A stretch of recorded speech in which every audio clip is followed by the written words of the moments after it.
হওয়ার তৌফিক দান করুন, আমিন। ওয়া আখির দাওয়ানা আলহামদুলিল্লাহি রাব্বিল আলামিন।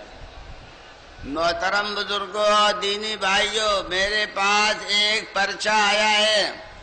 उसमें ये पूछा है कि दूसरे जिक्रों के साथ अल्लाह अल्लाह और इल्लल्लाह का जिक्र करना जायज़ है या नहीं।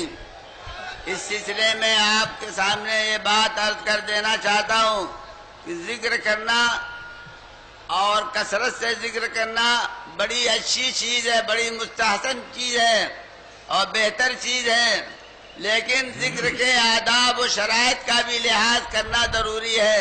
बग़ैर आदाब व शराइत का लिहाज किए जिक्र करना मुफीद नहीं होता है। उनके आदाब व शराइत में से ये है कि हम अल्लाह की तरफ ध्यान लगाकर सिर्फ अल्लाह ही के लिए जिक्र करें, किसी को सुनाने और दिखाने के वास्ते जिक्र न हो, और इस तरीके से जिक्र किया जाए कि किसी नमाजी की नमाज पढ़ने वाले की नमाज में खलल न हो, किसी सोने वाले की नींद में खलल न हो, किसी तिलावत करने वाले की तिलावत में खलल न हो, और किसी तस्बीह पढ़ने वाले की तस्बीह में खलल न हो।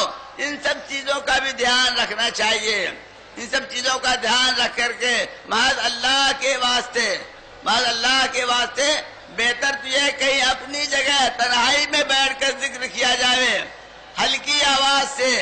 उसमें ज्यादा चीखने चिल्लाने की जरूरत नहीं है, बल्कि हल्की आवाज से कि बराबर वाला सुन ले, बस इतनी आवाज काफी है। हमने अपने बहुत बड़े बड़े बुजुर्गों को जिक्र करते हुए देखा और सुना है, वो इसी तरीके से जिक्र किया करते थे।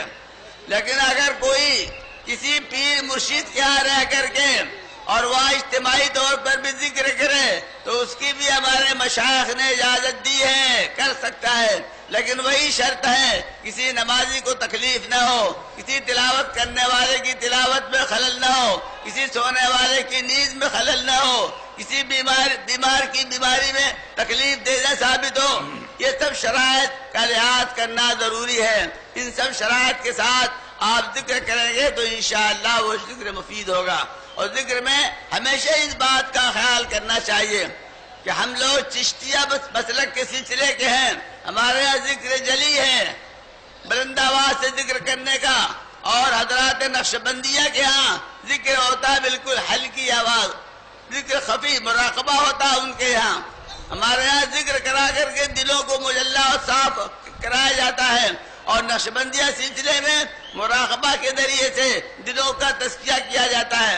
ये दोनों तरीके, दोनों सिलसिले चल रहे हैं, नक्शबंदिया और सुहरवर्दिया और ये चिश्तिया। तो हमारे चिश्तिया में इसकी इजाजत है, लेकिन इफराद और तफरीद नहीं होनी चाहिए, एतदाल से नहीं हटना चाहिए, एतदाल के अंदर रहकर हर काम करना चाहिए, ताकि किसी को कोई एतराज न पैदा हो, न किसी को कोई तकलीफ हो। अल्लाह तबारक तआला हमें इस बात की उन तमाम आदाब व शराइत की रियायत करके जिक्र करने की तौफीक अता फरमाए। व आखिर दावाना अनिल हम्दुलिल्लाहि रब्बिल आलमीन। अल्लाह अल्लाह का जिक्र करना और इल्लल्लाह का जिक्र करना ये जायज है। लफ्ज़ अल्लाह अल्लाह कहना भी ये जिक्र है, और इल्लल्लाह कहना भी जिक्र है, और ला इलाहा इल्लल्लाह भी कहना जिक्र है। ये सब अज़कार साबित हैं। 12 तस्बीह का जो जिक्र किया जाता है उनमें ये सब भी दाखिल है, तो जायज और सही है, लेकिन उन्हीं शराइत और आदाब की रियायत करते हैं।